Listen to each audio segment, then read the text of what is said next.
Hey, what's up y'all? My name is Chris and I'm with AWT. Today we're just going to show you a short video of Randy, who is one of our technicians. He's going to install a winch on a brand new 2021 Jeep Wrangler JL. In this video, you will see a time lapse of him installing the winch, and then also he will give a short explanation as to why is it important to re-spool your winch after installation. Go ahead and take a look.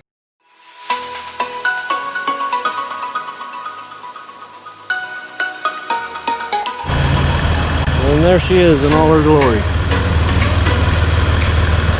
Now be sure anytime you install a winch that is already pre-spooled that you unspool and re-spool the winch back up with a load on it.